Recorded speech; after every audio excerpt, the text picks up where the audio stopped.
Voilà, c'est parti pour de bon. Pour le quatrième anniversaire de mon livre, il va y avoir encore tellement de jours. Le quatrième anniversaire de sa parution. C'est un livre assez important pour moi. D'abord, c'est le premier livre que j'ai écrit. C'est le premier livre que j'ai publié. Et puis, c'est quand même mon journal de deuil. Donc, c'est pas n'importe quel livre. C'est un livre qui est venu à moi, c'est l'écriture qui est venue à moi. Mais je vais peut-être me présenter s'il y en a qui ne me connaissent pas encore. Donc, déjà, je m'appelle Jannick de Saint-Laurent-Dumé, même si sur le livre, il n'y avait que marqué Jannick Dumé. Bon, voilà, j'ai repris mon nom. Abia Grazia Kelaf ce soir. Sur Insta, faites-moi un petit coucou. Si vous êtes là aussi en différé, dites-moi d'où vous venez. Merci d'être là. Si vous êtes là après aussi, faites vos commentaires. Et donc, alors, être multifacette, on va dire. J'aime bien me présenter comme éclabousseuse de vie, éclabousseuse de joie, on va dire thérapeute énergétique, énergéticienne, guérisseuse, avec surtout une vision globale de l'être. Et je suis là vraiment pour accompagner les personnes donc avant mon deuil, je n'étais pas spécifiquement sur le deuil, mais bon, voilà, pour tout ce qui est transition de vie, tous les moments où ça serre dans la vie, où c'est contracté, apporter vraiment de la fluidité, apporter de la clarté, apporter quelque chose de beaucoup plus paisible, de beaucoup plus doux. Et donc, je suis aussi auteur de 3 livres, donc il va y avoir encore tellement de jours que vous avez vu, vous voyez peut-être au fond, il y a le cahier des questions. Donc, il y a vraiment un petit carnet de deuil qui est tiré d'Il va y avoir encore tellement de jours, mais j'en reparlerai après. Et puis, 3 ans de conversation avec mon fils envolé, avec le livre, donc, L'envolé. Des conversations sur la vie, sur le monde. Et puis un quatrième livre en cours. Mais bon, voilà, aujourd'hui, on est là pour célébrer cet anniversaire. Ah zut, j'ai oublié de prendre l'ancienne couverture. Il y a eu une première couverture où il y avait une illustration très jolie, où on voyait des fleurs, on voyait de dos. Et parce qu'en fait, pour la tombe de notre fils, on a choisi de laisser ça en jardin. Donc il y avait cette illustration qui était très douce. Et puis, il y a eu un problème dans l'édition. Enfin bon, bref, donc on a choisi avec l'éditrice Fanny Folly de changer et de mettre ma tête sur la couverture. Et c'était aussi pour moi accepter de devenir auteur et accepter que j'étais pas juste une mère en deuil qui était venue raconter son histoire. Et ça, c'était aussi important pour moi et peut-être je vais lire quelques passages déjà du livre. Et donc, toutes les dates qui sont écrites dedans sont les dates qui correspondent. C'est vraiment ces moments-là où j'ai écrit. Alors, bien sûr, il y a eu des corrections, il y a eu des améliorations, il y a eu des changements. Mais pour moi, c'était important de rester au plus près. Parce que ce qui s'est passé pour moi, en fait, quand notre fils est mort, donc il avait 28 ans, c'était le 7 août 2020. euh, J'étais en train de vivre la chose la plus bouleversante de ma vie et je me suis dit, enfin, en fait, je ne me suis rien dit. Bon, d'abord, c'était tellement bouleversant, mais j'ai eu cette impulsion de me mettre à écrire comme si, euh, tu sais, comme si tu vois quelque chose d'assez incroyable, un tremblement de terre, etc. Tu vas faire une photo, tu vas faire un truc. Mais moi, en fait, je ne pouvais pas faire de photo de cette mort, je ne pouvais pas faire de photo de mon deuil. Et donc, ma photographie de mon deuil, pour mémoriser en fait aussi ces instants-là, c'était d'écrire. Donc, j'ai utilisé l'écriture comme un travail de mémoire, aussi comme un travail d'observation, et, mais sans en mesurer la portée. En fait, j'ai juste ressenti, et l'écriture est venue spontanément à moi. Et à un moment où je l'écris dans le livre, je dis, mais en fait, c'était vraiment pour ne pas être folle. Donc peut-être que ça faisait longtemps que j'avais plus fait de journal intime, de journal de bord. Alors mais j'avais fait quand même des carnets de voyage quand avec mon mari on n'était pas encore mariés, mais bon bref, on est parti en Australie et donc notre fils était né là-bas, sa sœur aussi. Euh, donc j'ai eu régulièrement dans ma vie des périodes de journal de bord, de cahier, etc. Et là donc c'était vraiment ce journal, c'était euh, pour pouvoir observer aussi ce que je vivais. Et donc, dans les retours que j'ai eus après aussi, j'ai imprimé un peu des témoignages, je n'ai pas voulu lire, vous pouvez en trouver pas mal sur Amazon, il y en a sur Babelio, et puis il y en a aussi, c'est juste des gens qui m'ont envoyé des messages comme ça.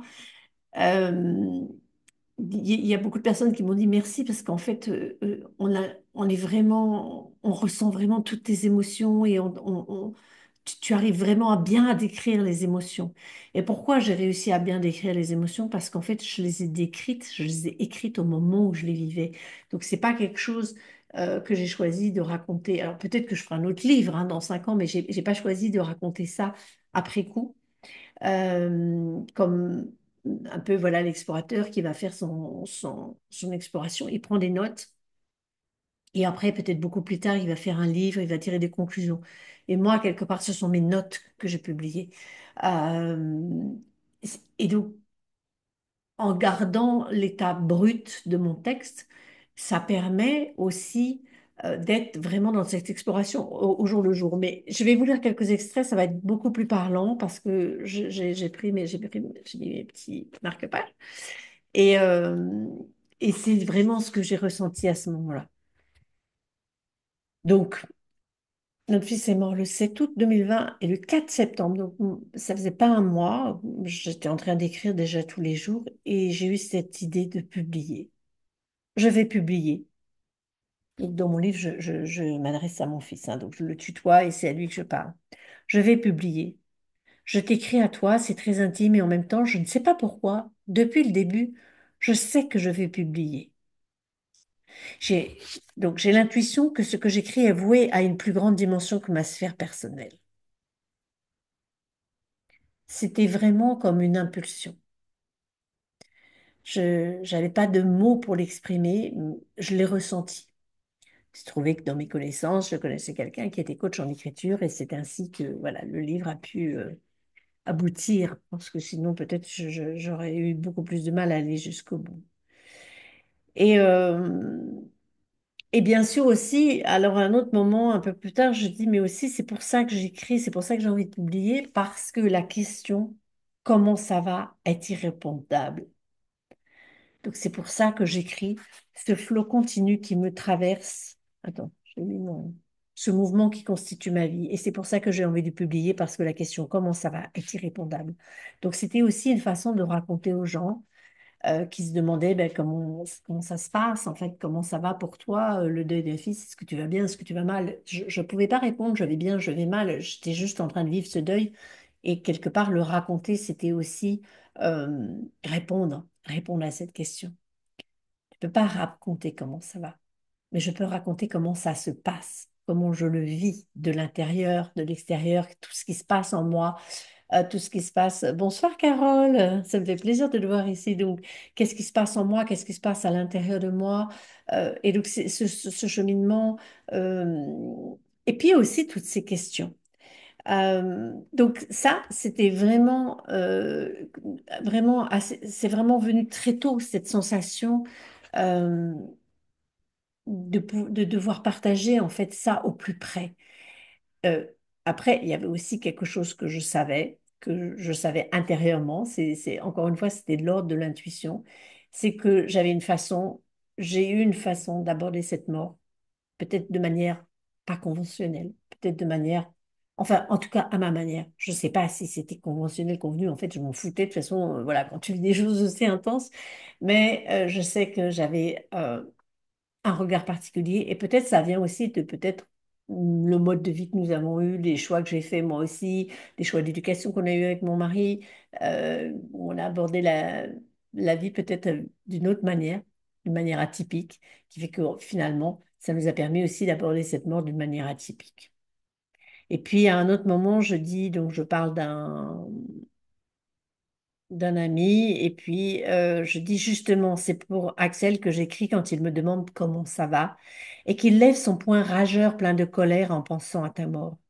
C'est pour lui que je veux publier, pour qu'il sache qu'il n'y a pas que la colère, qu'il peut vivre ta mort autrement, que s'il ne définit pas ta mort comme un déchirement, il peut jouir pleinement de la vie, pour qu'il sache que pour moi c'est différent, pour qu'il dépasse les apparences et sache que tu vas bien. Donc j'avais besoin de partager aussi toutes mes prises de conscience, tout ce que je ressentais. C'était vraiment important.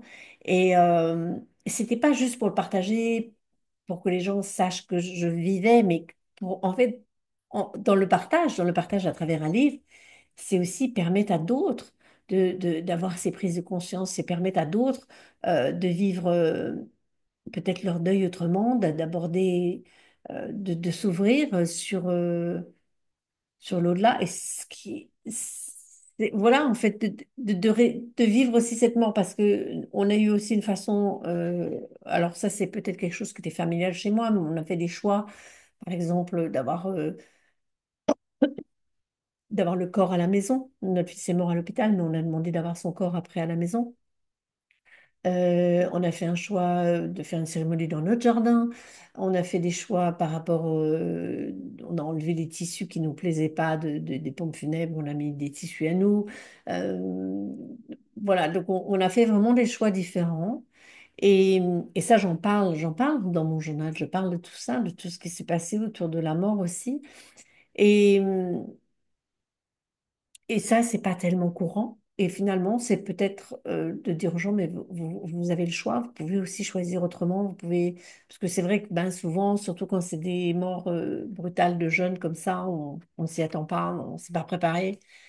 Et bien sûr, on est en plein désarroi, on est en plein ouragan, et c'est le genre de truc où on se dit on s'en fout, et en même temps, c'est super important.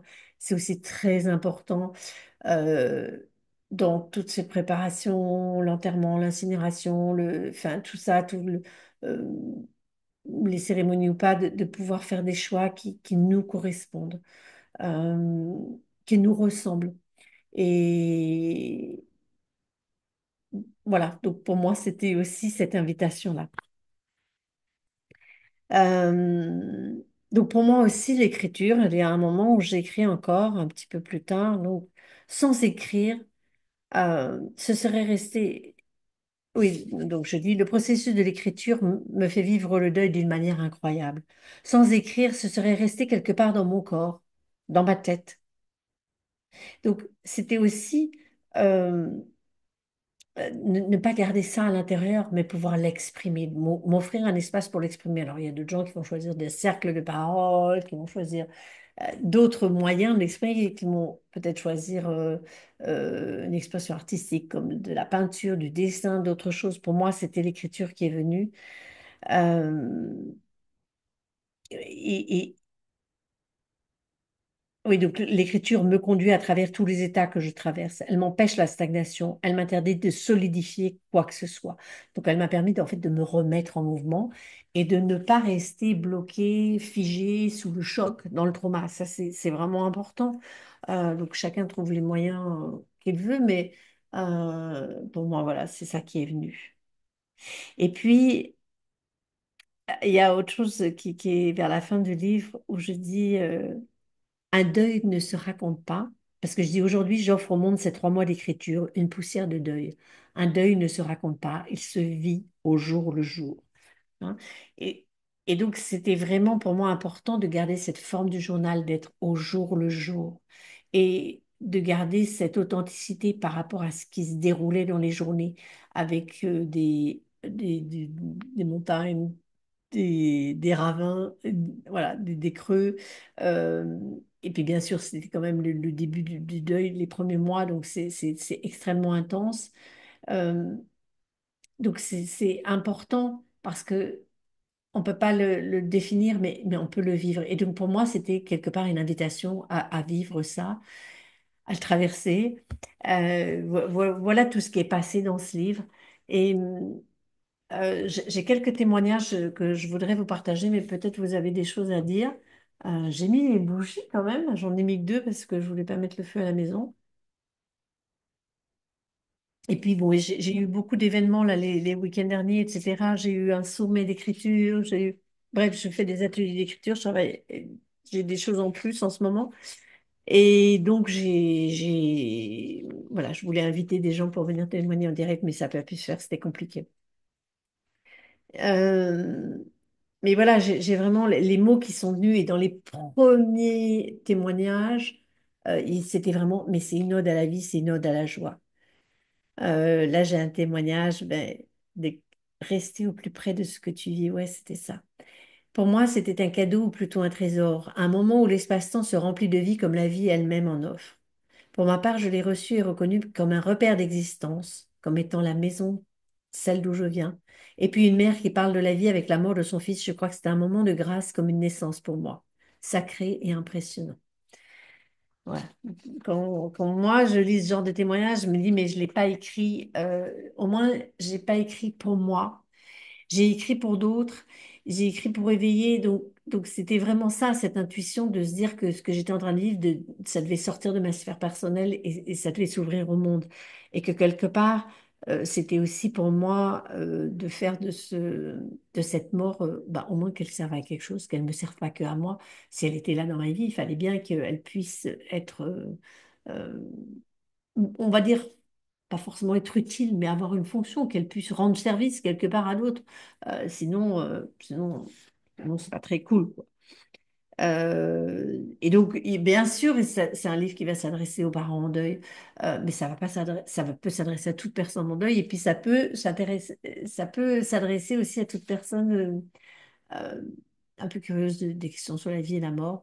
Euh, j'ai aussi quelques parents qui n'étaient pas du tout en deuil, mais qui l'ont lu par rapport au deuil et en fait qui ont trouvé plein de choses par rapport à l'éducation aussi. Ça leur a ouvert les yeux par rapport à l'éducation. Donc j'ai eu des témoignages dans ce sens-là. Euh, ouais, je vais pas tous vous les lire. Il y en avait quelques-uns que je trouvais vraiment chouettes. Il y a quelqu'un qui m'a dit c'est du beau bois brut. Donc j'aimais bien cette expression-là aussi. Euh, un pansement aux diverses épreuves de la vie en général et pas seulement sur la mort. Euh, et aussi, ben, dans mon livre, je relate quand même les premiers moments, je pense que ça va faire du bruit les feuilles, mais je relate les premiers moments, en fait, cette conversation que j'ai commencé à entamer avec mon fils, sauf que c'était un monologue, parce qu'il n'y avait que moi qui parlais, hein. Comme là, il n'y a que moi qui parle. Donc j'étais là, mais parle-moi, montre-toi, dis-moi des trucs. Et en fait, il y a eu les premiers moments où il s'est mis, lui, à me répondre. Il y a eu une fois ou deux, donc ça commence ici. Et c'est ça qui va permettre, 10 mois après, alors, ça s'est fait graduellement, hein, c'est pas venu d'un coup au bout de 10 mois. Pour moi, ça s'est fait vraiment de manière progressive, mais c'est ça qui va permettre, en fait, après l'envolée et les 3 ans de conversation avec mon fils envolé, qui sont des messages qui s'adressent, des messages de sagesse universelle qui s'adressent à tous. À toutes, en fait, bon, bien sûr, à toutes les personnes curieuses. Alors, moi, je dis que ça s'adresse à tous et à toutes, mais j'ai eu aussi un commentaire qui est sur Amazon, hein, qui est public, et voilà, c'est comme ça. Pas pour tout le monde, où la personne, elle a vraiment marqué un truc assez fort, donc je vais vous le dire quand même, parce que je trouve que c'est intéressant. Où est-ce qu'il est passé? Alors, non. J'ai quelqu'un qui m'a mis un livre qui se dévore entre rire et larmes, comme une rivière qui vous embarque et vous embrasse sur son cours inhabituel et tellement vrai et vivant au-delà de la mort. Ah ben non, oui, j'ai fait du recto verso, alors il doit être derrière mon truc. Ah voilà, pas pour tout le monde. Donc ça, c'est très intéressant et c'est très intéressant aussi pour moi. Donc pas pour tout le monde, ça c'était le titre du commentaire. Et après, j'ai abandonné la lecture de ce livre quand j'ai lu Ta mort est un cadeau. Et gratitude à tout bout de champ. Horrible pour moi, le livre a volé à travers la pièce. Peut-être un peu trop tôt pour moi, cette lecture. Donc c'est intéressant parce que, en fait, je remercie cette personne. Euh, Finalement, elle a pris le temps de faire un commentaire sur Amazon et que ce soit un commentaire comme celui-ci ou un commentaire élogieux, bah, c'est toujours un commentaire. Euh, et qu'elle a reconnu aussi que c'était peut-être un peu trop tôt pour elle, cette lecture. Voilà, tout le monde n'est pas prêt à ça, tout le monde n'est pas prêt à la gratitude. Alors, pour remettre ça dans le contexte aussi, j'ai vécu d'autres épreuves avant cette mort. Mes parents étaient morts, bon, ça voilà. J'ai aussi vécu 5 ans avant, moi-même j'ai eu un cancer et dont j'ai guéri. Et ça m'a bien remise en question. Et donc, depuis ce moment-là, j'ai travaillé encore plus sur la gratitude. Et donc, depuis 2019, j'avais recommencé, voilà, c'est par période, à faire un cahier de gratitude. Donc, tous les soirs, j'écrivais dans mon cahier. En fait, j'écrivais toute ma journée. avec de la gratitude. Donc, gratitude pour la promenade de ce matin, gratitude pour la rencontre que j'ai faite, gratitude pour le rendez-vous avec ma cliente, gratitude aussi pour, je sais pas, moi, la voiture qui est tombée en panne. Donc, en fait, j'étais en gratitude pour tout ce que j'avais vécu. Et donc, je faisais un petit bilan de ma journée en mettant de la gratitude pour toujours. Alors, de temps en temps, il y a des gens, ils font leur cahier de gratitude, ils marquent juste trois gratitudes pour la journée, voilà, pour des moments. Mais en fait, moi, j'allais tout voir. Et même les choses qui n'étaient pas très chouettes, quoi. Donc, c'est ça, en fait. Donc, j'étais dans cette démarche-là depuis un an. Donc, bon, il y avait aussi mon fils qui était malade depuis, en fait, janvier 2019. Donc, voilà. Et on avait eu enfin, le diagnostic du cancer datait de février 2019, il est mort en août 2020. Donc voilà. Mais c'est lui qui gérait son truc, il n'habitait pas avec nous. Et moi, j'avais confiance, j'étais sûre qu'il allait guérir. Enfin, voilà, c'était pas. Il y a vraiment que le dernier mois où ça s'est descendu, quoi. Mais j'avais confiance. Et donc, j'étais quand même dans cette démarche de gratitude. Donc, moi, le fait de faire ce travail quotidien sur la gratitude, ça a changé aussi beaucoup de choses dans ma façon d'aborder la vie. Et comme par hasard, sans le savoir, ou en le sachant, mais sans vouloir le savoir, je me préparais en fait à la mort de mon fils en travaillant sur la gratitude. Et c'est ainsi que j'ai commencé être- à me dire, mais si au lieu d'être dans le manque, au lieu d'être dans le désespoir, si je pouvais être dans la gratitude par rapport à cette mort. Et dans le livre, je partage en fait comment c'est venu. C'est pas, j'ai pas balancé des coups, ah oui, salut, t'es mort, gratitude. Non, j'amène comment c'est venu pour moi, comment à un moment je suis en train de pleurer et je parle de ces pleurs, de ce manque, je vais plus jamais pouvoir te serrer dans mes bras. Enfin voilà, il y a tout ça qui est là. Et à ce moment-là, je suis en train de me dire, mais finalement, là, au lieu de me lamenter, si j'essayais la gratitude, et c'est ça en fait mon invitation, c'est pas de dire il faut être dans la gratitude. Et c'est pour ça ce livre, c'est pas du tout un guide, c'est pas du tout une leçon, c'est pas du tout un exemple, c'est juste le partage de mon expérience pour montrer que en fait c'est possible et puis ça n'empêche pas de pleurer, ça n'empêche pas que ce soit difficile et en même temps ça change tout. Ça change tout et c'était aussi ne pas tomber dans le drame, dans le pathos, de pas en rajouter en fait. C'est suffisamment difficile, c'est suffisamment éprouvant, pas la peine d'en rajouter. Ça, c'est peut-être une façon que j'ai avec mon mari et nos enfants de fonctionner d'habitude en se disant, voilà, c'est dur, on pleure un bon coup, on se roule dans la boue, mais on se relève et on repart et c'est pas la peine de rajouter, même quand c'est vraiment difficile. Donc ça, c'est peut-être un fonctionnement qu'on a, nous, entre nous déjà, qui nous a aidés aussi, parce que je dis nous, parce que ben voilà, c'est aussi un deuil où j'étais pas toute seule non plus. Euh, mais donc, la gratitude, elle est venue là, et puis j'avais vraiment ce truc de me dire, mais là-dedans, au fond de ce trou, au fond de cet abîme, il y a un trésor. Il y a un trésor qui est super mal emballé, mais il y a quelque chose. Et alors, soit je me dis, bah, c'est un drame, et je pourrais jamais m'en remettre. Et ça, c'est ce que les gens disent. En plus, la mort d'un enfant, tu peux pas t'en remettre, c'est horrible, c'est vraiment le truc le pire, c'est le plus dur, etc. Et dans ces cas-là, ben voilà, j'avais 57 ans quand il est mort, je me dis, bah, est-ce que ça vaut le coup de continuer en fait? Et honnêtement, oui, je me suis posé cette question et ça peut m'arriver encore quelques moments, ça peut me revenir. Et après, je me suis dit, bah oui, en fait, j'ai encore envie de vivre. En plus, bah voilà, il y a aussi nos autres enfants. Je vois pas pourquoi, parce que leur frère est mort, ils devraient plus avoir de mère, quoi. Enfin, il y a aucune raison. Euh, donc à ce moment-là, ben, en fait, qu'est-ce que je choisis? Et si je suis capable de choisir la gratitude, est-ce que je peux avoir de la gratitude? Alors peut-être pas forcément pour cette mort, mais au moins déjà pour toutes les années où j'ai connu mon fils. Donc en fait, c'est comme ça que c'est venu. C'est comme ça que c'est venu la gratitude. Et oui, c'était la gratitude à tout bout de champ, mais c'était aussi les pleurs à tout bout de champ. Et c'est vraiment, en fait, c'est comme si le mot qui me vient, là, enfin, la métaphore qui me vient, c'est comme si, ben voilà, cette mort, c'est comme si c'était une potion infâme que tu dois avaler, un médicament dégueulasse, un truc vraiment infect. Et en fait, à quoi est-ce que tu vas le parfumer? Quel parfum tu vas lui mettre? Est-ce que tu vas rajouter encore de l'amertume encore plus? Est-ce que tu vas rajouter de la colère, de la douleur? Est-ce que tu vas renchérir dessus? Ou bien bah, tu vas l'avaler, c'est dégueulasse, c'est infâme.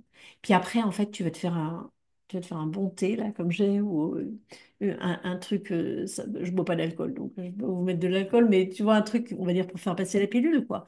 Quelque chose de... Je vais l'arroser, je vais mettre dedans un peu de parfum de rose, je vais mettre un peu de parfum de gratitude. Et pour moi, je tiens vraiment à préciser qu'il ne s'agit pas de positive attitude. Il ne s'agit pas de voir ça en rose. Non, c'est pas rose la mort d'un enfant, c'est pas rose. Simplement, c'est toutes les couleurs. Et c'est ça que j'ai voulu montrer dans mon livre, même si la couverture est en noir et blanc. Mais là, il y a un petit logo en couleur quand même. C'est que c'est toutes les couleurs, c'est toute la palette des émotions. Et donc, oui, il y a le désespoir, oui, il y a de la colère, oui, il y a de la tristesse, oui, il y a tout ça. Et il peut aussi y avoir de la joie, et il peut aussi y avoir la gratitude, et il peut aussi y avoir de l'espoir, de la paix, de la douceur. Donc finalement, c'est laisser tout cohabiter. C'est multicolore. La vie, elle est multicolore. Alors bien sûr, quand il y a le deuil, au moment vraiment intense, quand la mort arrive au début, bah, on a l'impression qu'il n'y a plus que du noir, quoi. Mais il y a un moment où il y a des arcs-en-ciel. Et finalement, au lieu de ne regarder que les nuages noirs, là, je pense, j'ai eu un ciel magnifique là en... J'étais en voiture là tout à l'heure et il y avait vraiment un ciel magnifique avec des nuages très très très très sombres vers le fond et il y avait un peu le rouge du soleil qui se reflétait dedans. Et c'est drôle parce qu'il y avait comme le pied d'un arc-en-ciel, mais au lieu qu'il soit courbé, il était tout droit. Donc et il y avait le vert très tendre, là, le vert printanier dans les champs et les arbres. Donc c'était à ce moment-là, c'était magnifique. Et donc, même quand mon fils est mort, toutes les couleurs existent. Alors ouais, je peux regarder que le noir. Oui, je peux regarder le sombre. Et ça, je dis, moi, c'est le deuil de mon fils, mais ça peut être n'importe quel moment, quand j'ai eu le diagnostic du cancer, voilà. Et puis depuis la mort de notre fils, bah, en fait, nous ne sommes pas dispensés de vivre. Enfin voilà, il y a encore d'autres choses à vivre, il y a encore d'autres choses, alors peut-être moins difficiles, mais pas forcément tellement agréables à vivre. Donc, s'il y a toutes les couleurs, et c'est accepté qu'il y ait toutes les couleurs. Je regarde parce que je voyais s'il y avait des nouveaux commentaires ou pas. Non, je regarde, je vois pas. Donc c'est ça en fait. Et pour moi, c'était ça aussi que je voulais montrer, c'est ça que je voulais partager. Parce qu'en plus, comme c'était la mort d'un jeune, il avait 28 ans, je sentais qu'il y avait tout ce truc de colère, d'injustice, etc. Et moi aussi, il y a des moments où je me dis, mais c'est pas juste, pourquoi c'est pas moi qui suis morte? J'ai 57 ans. Finalement, j'ai plus vécu que lui, c'est pas juste. C'est pas juste qu'il meurt, lui, si jeune comme ça. Et en fait, ça, c'est des choses que je peux ressasser pendant des années, que je peux ruminer pendant des années. Et finalement, faire la vache et ruminer, c'est pas un bon plan pour moi. Non. Moi, je suis plutôt comme, voilà, comme un cheval, j'ai envie de rouler dans les brancards et d'avancer, et de me dire, bon, ok, qu'est-ce que tu viens faire là, cette mort? Donc, je la questionne. Et c'est pour ça aussi bah, que j'ai écrit les autres livres. C'est pour ça qu'après, j'ai écrit, il va y avoir encore un nombre de jours, donc le cahier des questions. Il n'y a plus du tout mon histoire personnelle, mais en fait, toutes les questions que vous pouvez vous approprier pour aller bah, voilà, surmonter les obstacles, passer la course d'obstacles. Je suis pas tellement sur surmonter parce que finalement, on va pas au-dessus de cette mort, mais en fait, on avance avec. On avance avec toutes ces modulations, toutes ces vagues. Et, euh, et c'est ça qui est assez incroyable. Euh, donc, moi, quand j'ai posé vraiment la question que je partage en disant, mais en fait, qu'est-ce qui est possible avec cette mort? Quel terreau, euh, quel terreau fertile est-ce qu'elle peut devenir en fait pour de nouveaux projets, pour de nouvelles vies, etc. Jamais, jamais, jamais, jamais, jamais, jamais, jamais, j'aurais imaginé euh, bah, déjà écrire et publier un livre, euh, ni trois, ni un quatrième qui est en cours, qui parle pas du tout du deuil, qui parle de mon enfance. Donc différent, mais voilà, il y a plein de choses qu'on n'imagine pas en fait. Mais c'est ouvrir vraiment les possibles, ouvrir autre chose. Et pour ça, ça demande de ne pas s'embourber en fait dans le drame et le pathos. Alors, bien sûr, il y a différentes manières, euh, il y a différents chemins. Et en plus, la mort, ben, elle vient de temps en temps nous rendre visite de beaucoup trop près à différentes, on va dire, étapes de notre vie. Et c'est toujours pareil, en fait. Est-ce que quand on touche le fond, est-ce qu'on tape du pied pour rebondir ou pas? Bonsoir Pauline.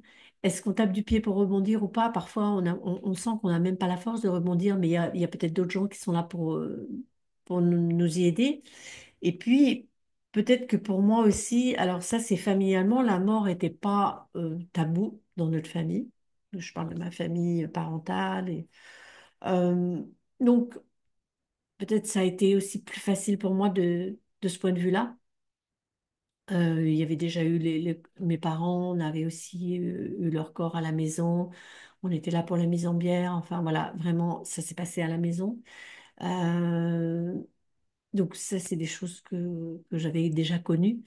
Et d'avoir une certaine liberté par rapport à la mort. Mais dans notre société, donc voilà, j'habite dans le nord de la Bourgogne, sud de Île-de-France. Dans notre société française, ben, la mort est très, très tabou. Je viens de participer au sommet de l'écriture au féminin avec Wow Édition et il y a eu une interview avec une thanatopraticienne. Donc, c'est les personnes qui remaquillent, qui arrangent les corps avant. Moi, je connaissais ce métier, il y a beaucoup de gens qui ne le connaissent même pas. Et j'ai oublié son nom, j'essaie de m'en souvenir. Elle s'appelle Tana Nanou.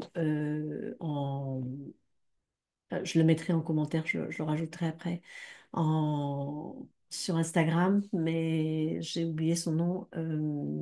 Voilà, ça fait juste une semaine que je l'ai découverte et que je l'ai rencontrée et qui parle aussi sans tabou de la mort. Donc, c'est important et c'est ça aussi ce choix que j'ai fait. Il y a un moment dans le livre, je ne vais pas tout vous le lire, je vous invite vraiment à vous l'offrir ou à l'offrir. Où je dis, ben voilà, je parlerai de toi. Mais donc, c'était aussi quelque part pour moi rendre hommage à mon fils d'une certaine façon. Et aussi partager ça, en fait, dire finalement parler de la mort sans tabou parce que les gens sont tellement mal à l'aise. Donc j'ai pas eu trop souvent la question parce que maintenant, comme j'ai 62 ans, les gens me posent plutôt la question, est-ce que tu as des petits-enfants? Est-ce que vous avez des petits-enfants? Ben non, on n'a pas de petits-enfants, mais parfois on me demande quand même, ah oui, tu as des enfants ou combien d'enfants est-ce que vous avez? Et ben, j'ai trois enfants. Ah bon, et qu'est-ce qu'ils font? Bah, il y en a un qui est mort. Ah, pardon, pardon, etc. Ben, en fait, non, on peut en parler, quoi. C'est un peu comme le handicap, là. Euh, cette façon d'être mal à l'aise, en fait, devant la différence, finalement. Parce que le deuil d'un enfant, on peut considérer que c'est une cicatrice invisible. Et on a tous, quelque part, nos cicatrices invisibles. On a tous nos handicaps. On a tous euh, nos souffrances intérieures, notre vécu, notre histoire avec nous. Et on n'a pas forcément vocation à la partager tout le temps, mais elle nous constitue. Euh, donc c'est important euh, de pouvoir en parler, pas forcément tout le temps, de pas toujours la ramener avec oh ouais, ben moi j'ai vécu ci, ben moi mon fils est mort, ah ben moi si, ça mais d'en parler librement et d'avoir des espaces aussi où on peut être écouté. Et donc, pour moi, je m'adresse pas seulement aux personnes en deuil, euh, donc ce que j'appelle ceux qui restent, parce qu'il y a tous un moment dans notre vie où on est en deuil, mais je m'adresse aussi, en fait, à ceux qui accompagnent, à ceux qui sont autour, parce que parfois on est tellement mal à l'aise. Je vois des gens qui sont tellement mal à l'aise en fait, on n'est pas à l'aise avec les émotions. Et donc, quand on pose la question comment ça va, on aurait envie que les gens nous répondent, mais oui, ça va très bien. Et que c'est pas facile. Euh, et quand tu as quelqu'un qui dit, ben non, ça va pas trop, ah bon, on n'a pas forcément appris à écouter, appris à recevoir ça. Et puis bon, voilà, on n'est pas là non plus pour être le réceptacle de tous les malheurs du monde, parce que tu as des gens, du coup, ah ben non, mais ça va pas, ben il y a si, enfin, tu sais, les gens qui vont jamais bien. Donc bon, voilà, on va éviter aussi, tout est une question de mesure et d'équilibre et de bon sens. Mais apprendre à écouter, apprendre à recevoir euh, la douleur, la souffrance des autres sans la prendre pour soi et apprendre juste à écouter. Donc moi, c'est vrai que c'est aussi ça des choses que j'ai apprises, bah, de par après mon métier d'accompagnante, mais j'avais travaillé donc en écoute active, j'ai travaillé en communication non violente, j'ai travaillé, donc ça m'a permis, tout ce travail sur la communication, ça m'a permis aussi de recevoir, en fait, quand les gens viennent me voir et qui me racontent des histoires qui sont très lourdes, de pouvoir le recevoir, de pouvoir les entendre, de pouvoir les écouter, puis en fait dans la vie de tous les jours aussi, d'accepter que quelqu'un soit pas au top, sans essayer de le sauver, mais rien que de l'écouter déjà, ça peut lui apporter beaucoup. Donc parler de la mort, parler du deuil, c'est important. Et c'est important d'ouvrir des espaces pour ça. Moi, je le fais par rapport à ce livre. Et je suis tellement, je peux le dire aujourd'hui, je suis tellement fière en fait d'avoir été jusqu'au bout. Alors bien sûr, j'aurais pas été jusqu'au bout sans Fanny Folly, qui est donc devenue mon éditrice. Au départ, c'était juste une accompagnante en écriture qui m'avait aidé à auto-éditer le livre. Mais après, bon voilà, elle a créé sa maison d'édition, Waouh Édition. Et je suis tellement fière et finalement je me rends compte que ouais, je me suis fait un cadeau pour moi-même, mais j'ai vraiment aussi fait un cadeau pour le monde. Et c'était vraiment la réponse à cette question que j'avais posée en fait. Euh, Qu'est-ce que je peux créer à partir de cette mort? En fait, j'avais dit à mon fils, voilà. Donc tout ce que je vous dis là, qu'est-ce que toutes ces questions-là, elles sont dans mon livre, elles sont aussi dans le cahier des questions. Euh, C'était moi avec mon corps et toi sans corps, qu'est-ce que nous pouvons créer en fait, qui soit une contribution pour toi, pour moi, pour nous, pour le monde, qui amène voilà, plus de paix, plus de joie, plus de douceur. Et avec tous les retours que j'ai déjà eus, tous les témoignages que j'ai eus sur ce livre, je sais qu'il fait ce job-là. Alors bien sûr, c'est pas qu'avec le livre, il y a eu des autres livres suivants, il y a les conversations que j'ai ouvertes, et pour moi, c'est aussi inviter chacun en fait à reprendre en fait son pouvoir par rapport à ce qui c'est. Parce que souvent dans la mort, on est tellement vulnérable, on est tellement fragile, on est tellement bouleversé à ce moment-là voilà, on perd les pédales, on perd ses moyens. Et il y a beaucoup de gens qui sont là en disant, tu devrais faire ci, tu devrais faire ça. Tu devrais arrêter d'en parler, tu devrais tourner la page, tu devrais aller voir un médium, tu devrais pas aller voir de médium, tu devrais faire ci, enfin bon, stop, tu devrais pas aller au cimetière. Oh, mais si tu devrais aller au cimetière. Mais en fait, donc stop, faites ce que ce qui vous parle. Ah oui, et puis aussi beaucoup des médiums ou des gens qui sont dans la spiritualité qui disent, ou même des curés parfois aussi qui disent, faut pas parler aux morts, il faut les laisser tranquilles, etc. Mais bon sang, attends, ceux qui sont en deuil, c'est ceux qui restent. Et c'est à vous de faire, alors je dirais pas juste comme bon vous semble, mais comme vous le sentez, ce qui est au plus vrai, ce qui est au plus juste, de savoir qu'est-ce qui est juste pour vous. Euh, et qu'est-ce qui est possible aussi pour vous, parce que c'est des moments où voilà, on déguste. Donc, euh, voilà, faire ce qui vous vient le plus naturellement possible. Et être aussi dans ce passage, quand on vit quelque chose d'aussi intense, de se dire, bah, là, c'est le moment de prendre ma vie en main, c'est le moment de faire, de choisir, en disant, ben, moi, je veux pas ce truc tout fait de cérémonie, je veux un truc, non, parce que, voilà, je veux un truc qui nous ressemble, qui me ressemble, je, je veux de la vérité maintenant dans ma vie. Euh, donc, voilà, et il y a plein de gens qui le font. Donc, c'est possible aussi pour tout le monde. Et moi, voilà, modestement, je partage mon expérience en invitant à ça, en fait, en invitant à ouvrir aussi cette communication avec l'au-delà, si ça fonctionne pour vous, et en restant aussi en lien avec la Terre, en lien avec nos corps, en restant ici sur Terre, et à reprendre son pouvoir. Parce que comme c'est un moment où on est très vulnérable, il y a aussi beaucoup de personnes très bien intentionnées, mais qui vont aller prendre du pouvoir sur vous. Les ailes de la liberté qui matérialisent l'espace. Oui, voilà, c'est ça. Apprendre à voler de ses propres ailes à ce moment-là. Et donc, c'est ça, en fait. Et pour ça, ben, c'est aussi s'informer, c'est aussi questionner, euh, c'est avancer. Et c'est ça que j'offre avec mon livre. Et ça, je ne mesurais pas du tout le truc. Donc, je suis tellement, tellement, tellement heureuse euh, d'avoir osé et d'avoir été jusqu'au bout et qu'il soit là, qu'il soit disponible pour vous. Donc voilà, ben, j'ai déjà parlé presque, on est déjà presque à trois quarts d'heure, donc on va peut-être arrêter là, hein. Je vais pas souffler les bougies, mais voilà, elles sont là, elle est là la bougie. Attends, on va mettre la flamme un peu plus près. Voilà, et on va faire Happy birthday. Non, j'aime pas faire en anglais. Moi, la chanson que je préfère, c'est Bon anniversaire. Donc pour moi, l'important, c'est surtout euh, que ce livre puisse être entre les mains de toutes les personnes à qui il peut vraiment apporter quelque chose. Donc, si vous pouvez partager, diffuser, aller écrire des témoignages, votre commentaire sur Amazon, là vous les publiez pour l'instant, en parler autour de vous. Et puis moi, je suis prête à venir faire des conférences dans votre secteur, voilà, conférences avec dédicaces, parler de ça, parce que si toutes ces petites gouttes de paix, de douceur, peuvent devenir des océans, euh, ça fera du bien à tout le monde. De paix, de douceur, de joie, ça ferait du bien à tout le monde. Je trouve qu'on a vraiment besoin de ça. Je trouve qu'on a vraiment besoin de ça. Je vous remercie d'avoir été là et je vous dis bah, à la semaine prochaine, à lundi prochain. Je serai là aussi, comme presque tous les lundis, pratiquement tous les lundis, sauf en fait tous les lundis, sauf exception. Je vous dis à très très très bientôt